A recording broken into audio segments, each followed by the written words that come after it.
Pemirsa, Kejaksaan Agung menetapkan 3 tersangka dalam kasus dugaan korupsi PT Sritex. Dan informasi selengkapnya kami telah terhubung dengan rekan Aya Nufus di Gedung Kejaksaan Agung Republik Indonesia Jakarta. Aya, berapa jumlah kerugian negara dalam kasus ini? Ya, Anissa dan juga pemirsa, baru saja disampaikan oleh pihak Kejagung bahwa kerugian negara dalam kasus korupsi ini mencapai 690 miliar rupiah, yang mana ditetapkan 3 orang tersangka dalam perkara korupsi yang melibatkan mantan Direktur Utama PT Sritex yang baru saja pilot tahun lalu, kemudian juga tersangka lainnya yakni pemimpin Bank DKI dengan inisial ZM dan juga pemimpin Bank Jabar yakni inisial DS, dan dua-duanya ini memimpin sekitar tahun 2020. Dan ini merupakan perkara korupsi kredit bank yang diterima oleh PT Sritex yang mencapai sekitar 3,6 triliun rupiah dengan rincian beberapa ratus miliar yang mungkin akan cukup detail nanti akan kita sampaikan dalam statement yang disampaikan oleh pihak Kejagung. Namun jika bisa disampaikan, Anissa dan juga pemirsa, ada 2 bank pemerintah yang terlibat dalam perkara korupsi ini dan juga 20 bank swasta lainnya termasuk BRI dan juga BNI. Dan hari ini Kejagung sudah memeriksa lebih dari 50 orang saksi dan juga sudah memperoleh begitu banyak bukti untuk kemudian menetapkan para tersangka ini. Dan untuk tersangka ini nantinya akan ditahan selama 20 hari ke depan di Rutan Salemba Kejagung untuk kemudian penyidik mengumpulkan lebih banyak lagi kasus untuk memproses perkara ini. Dan kita akan langsung simak statement yang disampaikan oleh Kejagung melalui Direktur Penyidikan Jampitsus Abdul Qohat. Kemudian setelah dilakukan pemeriksaan terhadap DS, kemudian terhadap YM dan terhadap ISL, pada hari ini Rabu tanggal 21 Mei tahun 2025, penyidik pada Jampitsus Kejaksaan Agung Republik Indonesia menetapkan 3 orang tersebut sebagai tersangka karena ditemukan alat bukti yang cukup telah terjadi tindak pidana korupsi dalam pemberian kredit PT Bank Pembangunan Daerah Jawa Barat dan Banten serta PT Bank DKI Jakarta kepada PT Sritex Isman Tbk. Penetapan tersebut berdasarkan untuk ISL, yaitu penetapan nomor 35 tanggal 21 Mei 2025. Untuk tersangka DS berdasarkan penetapan nomor 36 tanggal 21 Mei 2025.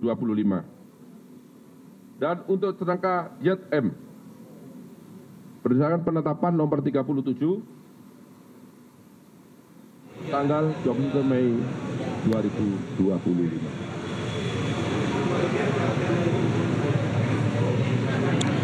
Ya, dan demikian tadi statement yang disampaikan oleh pihak Kejagung, dan tadi juga sempat dijelaskan bahwa tindak pidana korupsi ini diberikan kesimpulan oleh pihak penyidik sebelum ditetapkan sebagai tersangka bahwa memang selain pemeriksaan terhadap 50 lebih saksi, ditemukan juga bahwa dari pihak PT Sritex yakni mantan dirutnya Iwan Setiawan ini diduga memang telah menggunakan uang kredit ini tidak sesuai dengan peruntukannya. Selain itu Iwan juga diduga turut menjerat 2 orang tersangka lainnya dari pihak bank pemberi kredit.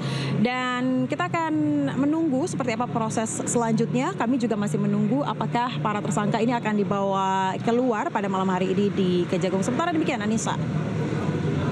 Baik, rencananya akan ditahan di mana para ketiga tersangka ini dari BJB, dari Bank DKI dan juga Dirut Sritex? Ayah?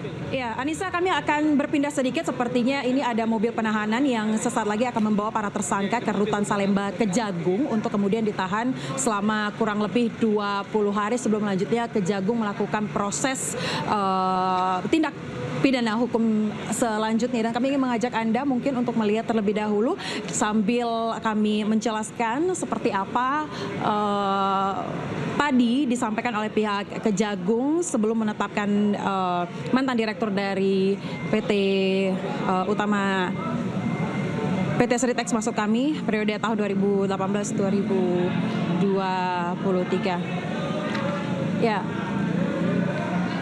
Dan mungkin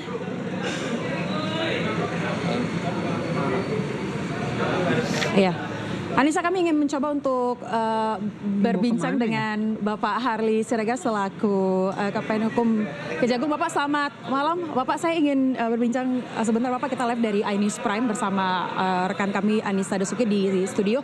Bapak, selanjutnya para tersangka ini akan ditahan selama 20 hari. Iya, maaf Bapak, kita akan terlihat. Iya, selanjutnya para tersangka ini akan ditahan selama 20 hari ke depan ya Pak ya. Selama penahanan ini proses apa yang akan dilakukan Pak? Ya, tentu penyidik akan terus melakukan pemeriksaan terhadap saksi-saksi ya, yang tentu akan diarahkan pada persangkaan terhadap para tersangka ini. Yang kedua, tentu penyidik juga akan melakukan pemeriksaan juga terhadap para tersangka sesuai dengan pasal sangkaan ya, dan akan mengumpulkan bukti-bukti sebanyak mungkin untuk membuat terang dari tindak pidana ini dan memperkuat pembuktian. Apakah dalam proses selama 20 hari penahanan ini, selama proses juga pengumpulan bukti-bukti lagi, akan ada tersangka baru Pak ke depannya? Nah, ada atau tidaknya tersangka baru seperti yang sudah dijelaskan tadi itu sangat tergantung dengan fakta-fakta yang ditemukan di kemudian bahwa ada pihak-pihak yang harus dimintai pertanggungjawaban. Jadi setidaknya harus ada bukti permulaan yang cukup bahwa pihak lain dapat dimintai pertanggungjawaban terhadap itu. Tadi kan sudah dijelaskan bahwa dalam perkara ini kan masih terkait dengan 2 bank. Nah itu dia. Nah bagaimana yang lain? Nah ini sedang berproses. Maksudnya bank swasta yang 20 lainnya itu Pak? Bukan, yang bank pemerintah juga tadi kan ada 4 itu kan. Nah, bank daerah 3, bank pemerintah ada 1 walaupun sindikasi ya. Sedangkan bank swasta itu bukan di ranah kita. Ya. Oke. Tapi akan ada pemeriksaan terhadap saksi dari bank-bank swasta Pak?